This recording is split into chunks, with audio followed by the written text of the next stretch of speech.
السلام عليكم. أهلا ومرحبا بكم في فيديو جديد عن الحقن العضلي بطرق أجنبية مختلفة. قبل أي إجراء اغسل يدك بالماء والصابون جيدا وتجهيز الأدوات اللازمة، وعرف نفسك للمريض وتأكد من هوايته بوسيلتين: وغلق الستائر للخصوصية وتعقيم اليدين وارتداء قفاز طبي. 1. روسيا. أغلب الروس بيحاولوا يحقنوا الإبرة قبل ردة فعل الجسم. تجهيز الدواء ثم تفريغ الهواء. بيحدد الربع العلوي الخارجي للعضلة وبعدين بيعقمه.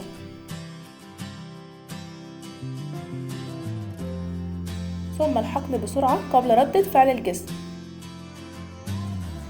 لذلك بيشعر بشكة بسيطة أثناء دخول الإبرة.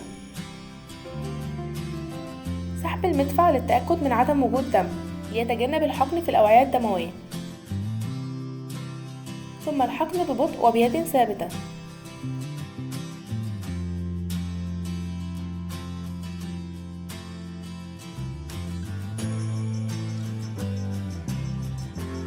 وبعدين بيسحب الإبرة بسرعة، ثم الضغط عليها بقطن جاف. روسي آخر بيجهز الدواء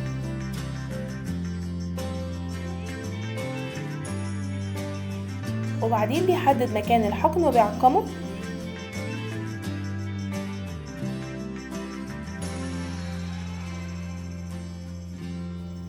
ثم الحقن بسرعة قبل ردة فعل الجسم.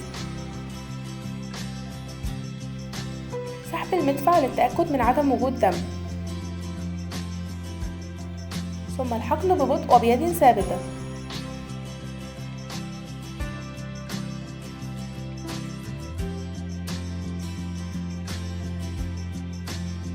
ثم الضغط بقطن جاف نظيف.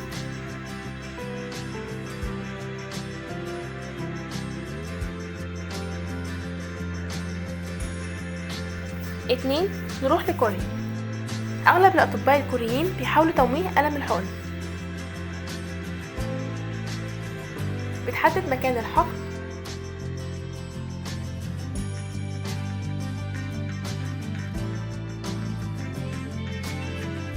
ثم تقييمها وتدليكها.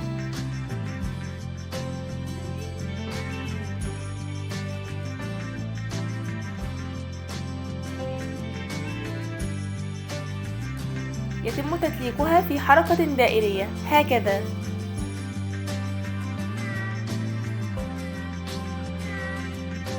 وبعدين بتعقمها بفركها في حركة دائرية. ثم المسح بواحدة أخرى.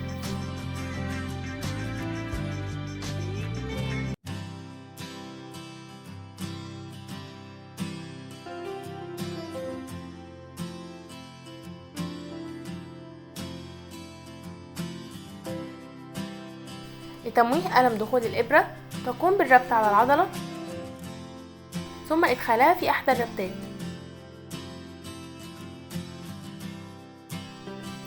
سحب المدفع لفحص وجود دم وبعدين بتحقنه ببطء بيد ثابتة.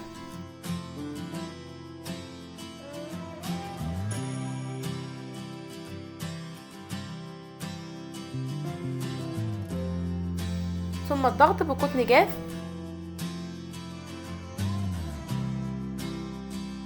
وبدون تدليك بعد الحقن.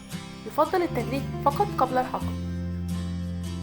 في بعض الكوريين بيربطوا على العضلة أثناء الإدخال وأثناء الحقن كي يدخل الدواء بسهولة في العضلة.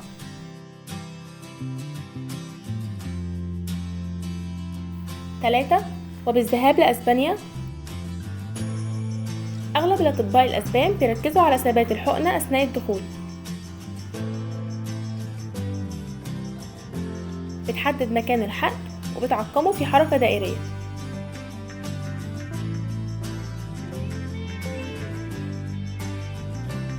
ثم تثبيت الخنصر كدعامة على العضلة ثم إدخالها بزاوية 90 درجة.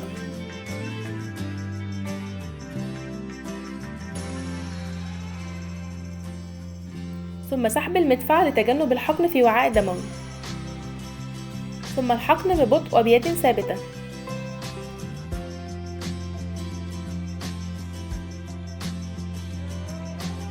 ثم سحبها ببطء مع الضغط بقطن جاف. من الأخطاء الشائعة تغطية الإبرة بعد الحقن، لأنه قد تصيب نفسك بالخطأ في إحدى المرات.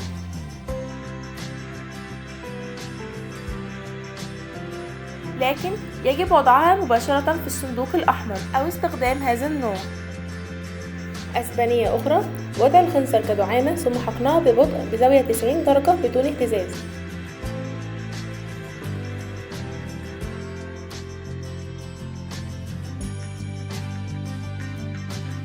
ثم الضغط عليها بقوة. وأسبانية أخرى: مسكت السرنجة كمسكة القلم، ثم الحقن بثبات شديد بزاوية 90 درجة، ثم السحب بنفس الطريقة، ثم الضغط ببطء. 4. ونيجي لأم الدنيا مصر. المصريين عندهم خبرات متنوعة في الحقن، ونسيبكم مع مستر وائل جمال. نيجي بقى لإعطاء الحقنة بتاعتنا. هنقسم العضلة بتاعتنا 4 تربع.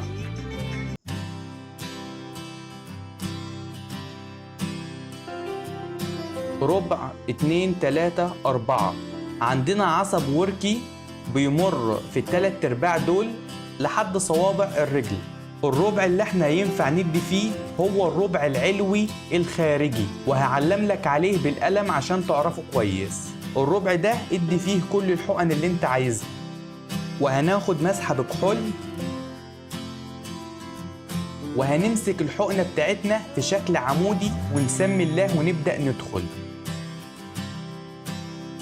دخلنا نثبت الحقنة بتاعتنا ونبدأ نسحب سحبة بسيطة زي كده، نفس النظام برضو. مفيش حاجة طلعت، هنبدأ ندي الحقنة بتاعتنا ببطء شوية بنفس السرعة دي كده.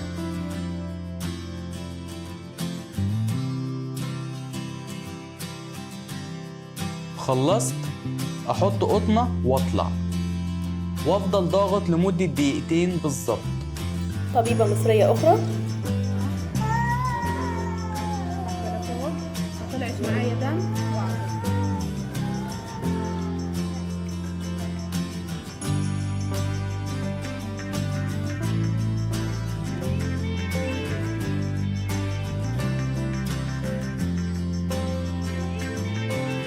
يجب مسك الجلد هكذا لمرضى النحافة، أما مرضى السمنة يجب شد الجلد. الإجراء الذي يجب اتباعه موجود في صندوق الوصف. أخبرنا برأيك في التعليقات عن أفضل طريقة، ودعمنا بلايك ومشاركة للفيديو مع أصدقائك ليستفاد الجميع. شكرا.